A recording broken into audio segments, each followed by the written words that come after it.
to one another, "Who can this be, that even the wind and the sea obey Him?" Ito yung main point.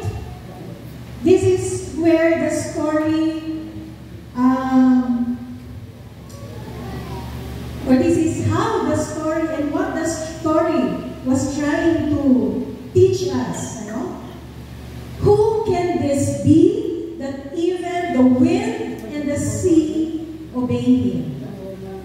Ito pong mga tagpong ito, it's all about the identity of Jesus. It's all about who Jesus is. Pag may umaga ito, tanungin lang natin na si Lord, siya yung He is the calm before the storm. He is the calm during the storm. And He is the calm after the storm. Alam pa kaya naman natin sila. Yung salitang calm, no? Ang ibig sabihin ay great tranquility. Sa Merriam-Webster, ang sabi, freedom. Calm is equated to freedom from agitation. Yung hindi ka madaling mainis, yung hindi ka madaling ma-irritate, kahit nakakainis, kalmado ka pa. Amen? Kahit na nakakagalit at napakalakas ng hangin at sigwa na gusto mong magalit, but you are free from agitation, free from irritability.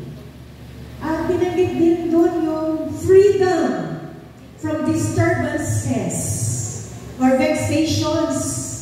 Malaya ka doon sa mga kagulumihanan.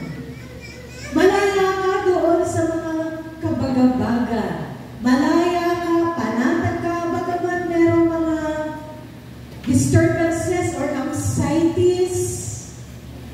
Kasi madalas, no? Madalas tayong mabagabag ang kalooban sa iba't ibang mga sitwasyon ng ating buhay.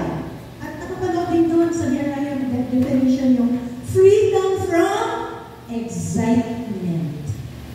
Kaya hindi ka madaling ma-excite or kontrolado mo yung excitement mo. Kasi minsan pag ang tao ay excited, nagkakasala rin, di ba? Nade-focus, nawawala sa right direction, nagkakaroon ng ibang goal and visions. Kaya, again, going back, based on the Merriam-Webster's dictionary, calm or to be calm is to be free from agitations, free from disturbances, free from excitements. And the other dictionaries define it as tranquility. Yung panatag ka. Panatag ka. Hindi ka nagugulumihanan. Hindi ka nababagaba. Na meron pong salitang calm before the storm.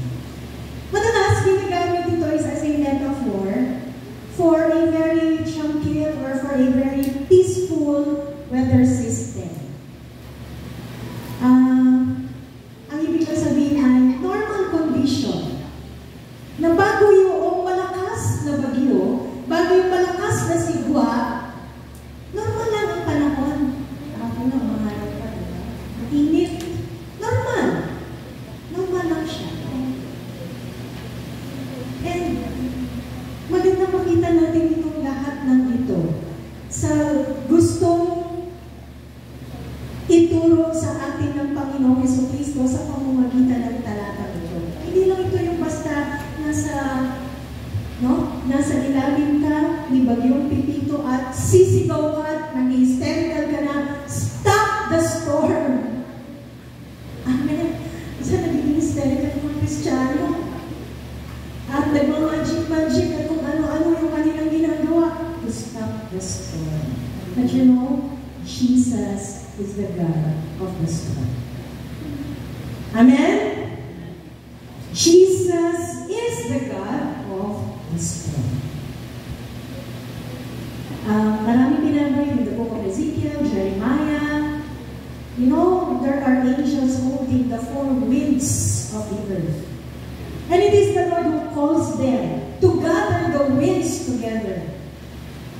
Ang ganda ng pinapatanaw dyan ng Panginoon patungkol sa kanyang sarili bilang siya ang Panginoong Diyos ng bagyo. He is the very God and Lord of the storm, of the elements, of nature, of the universe, of each and every creature. Amen? Ano pangalaman natin sa Lord?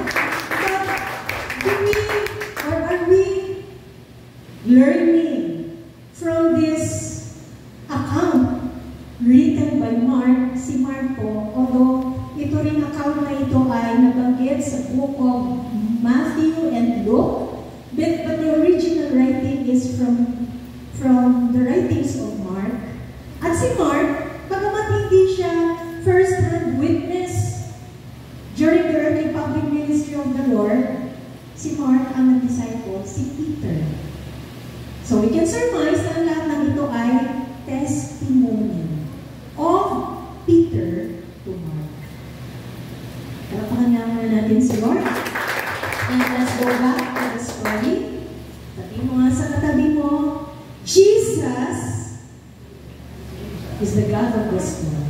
So tingnan natin itong God of the storm na ito.